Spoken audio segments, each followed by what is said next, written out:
Você já ouviu falar na Lei Geral de Proteção de Dados? Ela tem como objetivo assegurar o direito à privacidade e à proteção de dados pessoais dos usuários através de práticas transparentes e seguras para garantir seus direitos fundamentais. Essa lei ela surge num contexto bastante necessário, em que a gente tem uma ampla utilização de dados pessoais, seja pelas mídias sociais, pelos equipamentos que nós utilizamos no dia a dia, nas relações de consumo, e esses dados estavam desprotegidos, eram utilizados de qualquer forma.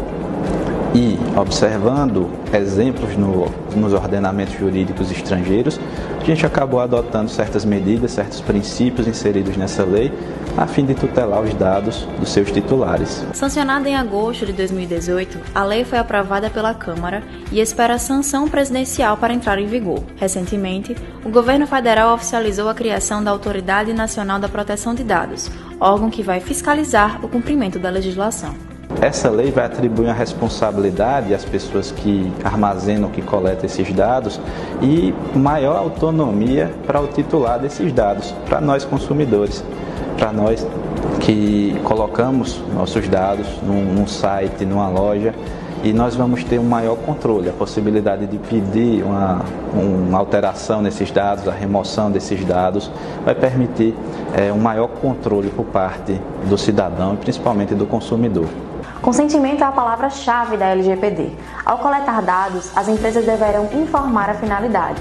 Se o usuário aceitar repassar suas informações, como concordar com os termos e condições de um aplicativo, as companhias passam a ter o direito de tratar os dados, desde que em conformidade com a lei, que prevê uma série de obrigações, como, por exemplo, a garantia da segurança dessas informações e a necessidade de notificar o usuário caso ocorra uma falha de segurança.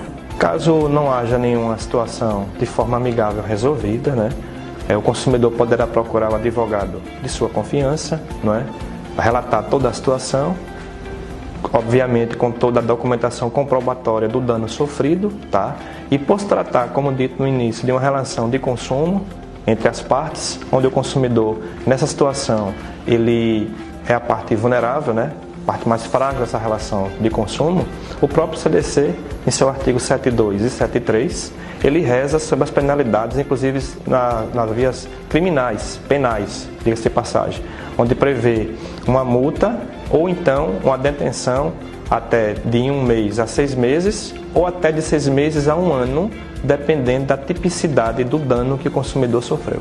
Ao entrar em vigor, a lei trará algumas mudanças para as empresas, para os consumidores e também nas relações de trabalho. Nesse tipo de relação, há uma grande quantidade de tratamento de dados, desde o momento pré-contratual, durante e pós. Posso citar como exemplo a colheita dos currículos para o empregador selecionar seus empregados. Então, nesse ato já há uma grande quantidade de coleta de dados do empregado.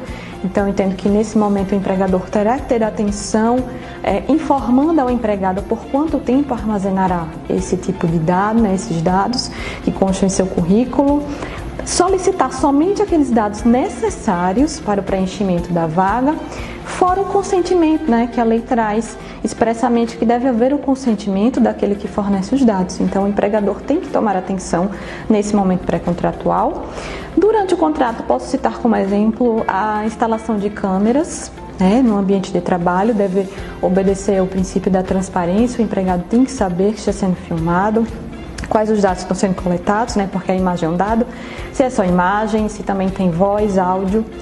Tem que ter o consentimento também do empregado, entendo assim, bem como no contrato de trabalho possuir um aditivo, versando sobre o próprio direito de imagem do trabalhador.